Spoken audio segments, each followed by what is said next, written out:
ಜಾತಿ ಗಣತಿ ಆರಂಭಕ್ಕೂ ಮುನ್ನ ಹಲವು ವಿಘ್ನ, ವಿರೋಧ, ಅಪಸ್ವರ, ಆಕ್ಷೇಪ.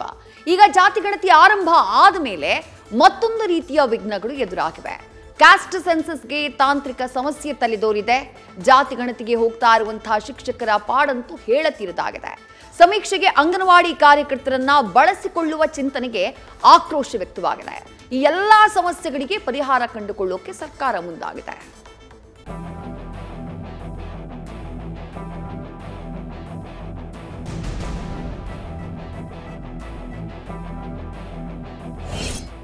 ಜಾತಿ ಗಣತಿ ಸಾಮಾಜಿಕ, ಆರ್ಥಿಕ, ಶೈಕ್ಷಣಿಕ ಸಮೀಕ್ಷೆ.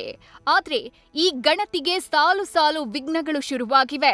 ತೀವ್ರ ವಿರೋಧದ ಮಧ್ಯೆ ಶುರುವಾದ ಕ್ಯಾಸ್ಟ್ ಸೆನ್ಸಸ್ಗೆ ಈಗ ಮತ್ತೊಂದು ರೀತಿಯ ಸವಾಲು ಎದುರಾಗಿದೆ.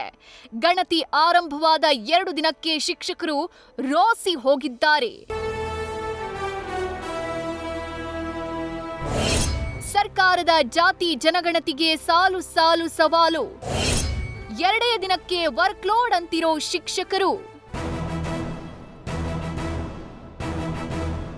ಸೆಪ್ಟೆಂಬರ್ 22 ಅಂದ್ರೆ ಸೋಮವಾರದಿಂದ ಮತ್ತೊಮ್ಮೆ ಜಾತಿ ಗಣತಿ ಆರಂಭ ಆಗಿತ್ತು. ರಜೆಯಲ್ಲಿದ್ದ ಶಿಕ್ಷಕರನ್ನ ಬಡಿದೆಬ್ಬಿಸಿ ಸಿದ್ದರಾಮಯ್ಯ ಸರ್ಕಾರ ಮನೆ ಮನೆ ಯಾತ್ರೆಗೆ ಕಳುಹಿಸಿತ್ತು. ಇವತ್ತಿಗೆ ಸರ್ವೆ ಆರಂಭ ಆಗಿ 3 ದಿನ. ಅಷ್ಟರಲ್ಲೇ ಸವಾಲುಗಳು ಒಂದಾ ಎರಡಾ?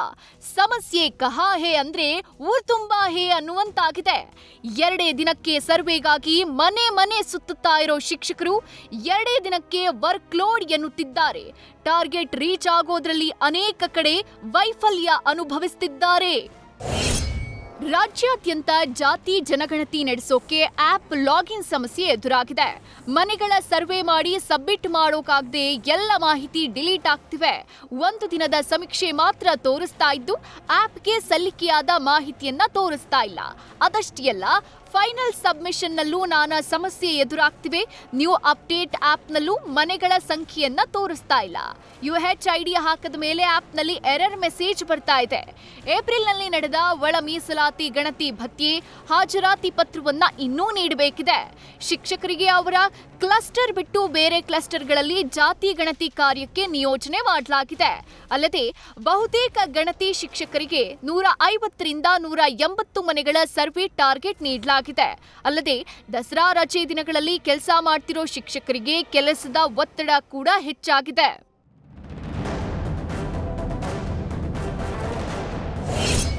ಜಾತಿ ಗಣತಿ ಮಾಡುವ ಶಿಕ್ಷಕರಿಗೆ 60 ಪ್ರಶ್ನೆಗಳ ಸವಾಲು. ಜಾತಿ ಗಣತಿಗೆ ಆಪ್ ಸಮಸ್ಯೆ ಒಂದ್ ಕಡೆ ಆದ್ರೆ ಮನೆ ಮನೆ ಸುತ್ತಿ ಸಮೀಕ್ಷೆ ಮಾಡೋದೇ ದೊಡ್ಡ ಸವಾಲಾಗಿದೆ. ಒಂದು ಮನೆಯಲ್ಲಿ ಗಂಟೆಗಟ್ಟಲೆ ಸಮಯ ಕಳಿಬೇಕಾದ ಅನಿವಾರ್ಯತೆಯೂ ಇದೆ. ಪ್ರಶ್ನೆಗಳೇ ಶಿಕ್ಷಕರಿಗೆ ದೊಡ್ಡ ಪ್ರಶ್ನೆಯಾಗಿ ಕಾಡ್ತಾ ಇವೆ. ಸಮೀಕ್ಷೆಗೆ ಹೋಗೋ ಶಿಕ್ಷಕರು ಒಂದು ಮನೆಗೆ 20 ಪ್ರಶ್ನೆಗಳು, ಹಾಗೆ ಪ್ರತಿಯೊಬ್ಬ ವ್ಯಕ್ತಿಗೆ 40 ಪ್ರಶ್ನೆಗಳನ್ನ ಕೇಳಬೇಕು. ಉದಾಹರಣೆಗೆ 10 ಸದಸ್ಯರಿರುವ ಕುಟುಂಬದ ಪ್ರತಿ ವ್ಯಕ್ತಿಗೆ 40 ಪ್ರಶ್ನೆಗಳಂತೆ 400 ಪ್ರಶ್ನೆಗಳನ್ನ ಕೇಳಬೇಕು. ಅಲ್ಲದೆ ಇಡೀ ಕುಟುಂಬದ ಬಗ್ಗೆ 20 ಪ್ರಶ್ನೆಗಳನ್ನ ಕೇಳಬೇಕು. ಒಟ್ಟು 420 ಪ್ರಶ್ನೆಗಳನ್ನ ಶಿಕ್ಷಕರು ಕೇಳಬೇಕಾಗಿದೆ. ಹೀಗಾಗಿ ಒಂದೊಂದು ಮನೆಯಲ್ಲೂ ಗಂಟೆಗಟ್ಟಲೆ ಗಣತಿ ಕಾರ್ಯ ಮಾಡೋದು ಟೀಚರ್ಸ್ಗೆ ಅತಿ ದೊಡ್ಡ ಸವಾಲಾಗಿ ಪರಿಣಮಿಸಿದೆ.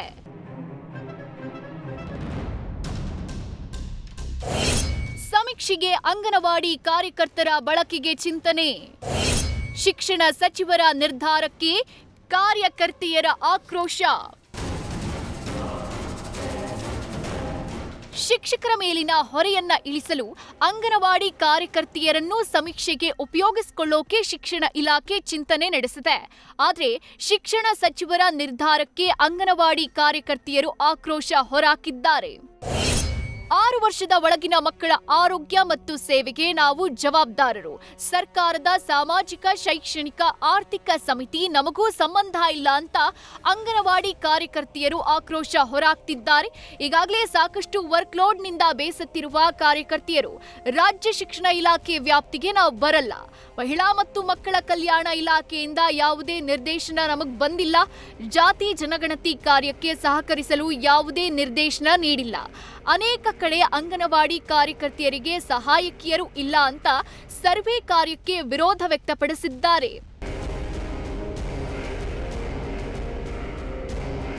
ಜಾತಿಗಣತಿಯಲ್ಲಿ ಏರ್ಪಟ್ಟಿರೋ ಗೊಂದಲದ ಬಗ್ಗೆ ಅಧಿಕಾರಿಗಳ ಜೊತೆ ಸಚಿವ ಶಿವರಾಜ್ ತಂಗಡಗಿ ಸಭೆ ನಡೆಸಿದ್ದಾರೆ. ಸಭೆಯಲ್ಲಿ ಸರ್ವೆಯ ಸಾಧಕ ಬಾಧಕಗಳ ಬಗ್ಗೆ ಚರ್ಚೆ ನಡೆಸಿದ್ದಾರೆ ಎಂಬ ಮಾಹಿತಿ ಇದೆ. ಆ ಸಮಸ್ಯೆ ನಾನು ಇವತ್ತು ಮಾಧ್ಯಮದಲ್ಲಿ ನೋಡಿದ್ದೀನಿ. ಸ್ವಲ್ಪ ಸಮಸ್ಯೆ ಇದೆ, ಅಂಥ ಸಮಸ್ಯೆಗಳನ್ನು ಸರಿ ಮಾಡೋಂಥ ಕೆಲಸ ಆಗುತ್ತೆ. ಯಾವುದೇ ಕಾರಣಕ್ಕೂ ಸರ್ವೆ ಇವತ್ತು ಅಥವಾ ನಾಳೆ ಅನ್ನೋದ್ರಾಗೆ ಎಲ್ಲ ಅಪ್ಡೇಟ್ ಆಗುತ್ತೆ. ಇನ್ನೇ ಒಂದು ಮಿಸ್ಟೇಕ್ ಏನು ಸಣ್ಣ ಪುಟ್ಟ ನನಗೂ ಮಾಹಿತಿ ಇಲ್ಲ, ಅದನ್ನು ತೆಗೆದು ಕೇಸ್ ನಾನು ನೋಡ್ತೀನಿ. ಬಟ್ ಎಲ್ಲದನ್ನು ಈಗಾಗಲೇ ಸರ್ವೆ ಕಾರ್ಯಕ್ಕೆ ಪ್ರಾರಂಭ ಆಗೈತೆ. 2 ದಿವಸ ಆಯಿತು. ಬೆಂಗಳೂರೊಳಗೆ ಮಾತ್ರ ಒಂದು 2 ದಿವಸ ಲೇಟ್ ಮಾಡಿ ಸ್ಟಾರ್ಟ್ ಮಾಡಬೇಕಂತ ಮಾಡಿದ್ದೀವಿ. ಯಾಕಂದರೆ ಕೆಲವೊಂದಿಷ್ಟು ಲೋಕಲ್ಲು ಮತ್ತು ಕೆಲವೊಂದಿಷ್ಟು ಸಮಸ್ಯೆಗಳು ಇದ್ದಂಥವ್ರಿಗೆ ಮತ್ತು ಅಧಿಕಾರಿಗಳ ಇನ್ವಾಲ್ವ್ಮೆಂಟು ಎಲ್ಲದನ್ನು ಸರಿ ಮಾಡೋಕ್ಕೆ ಒಂದು 2 ದಿವಸ ಟೈಮ್ ಹಿಡಿತೈತೆ.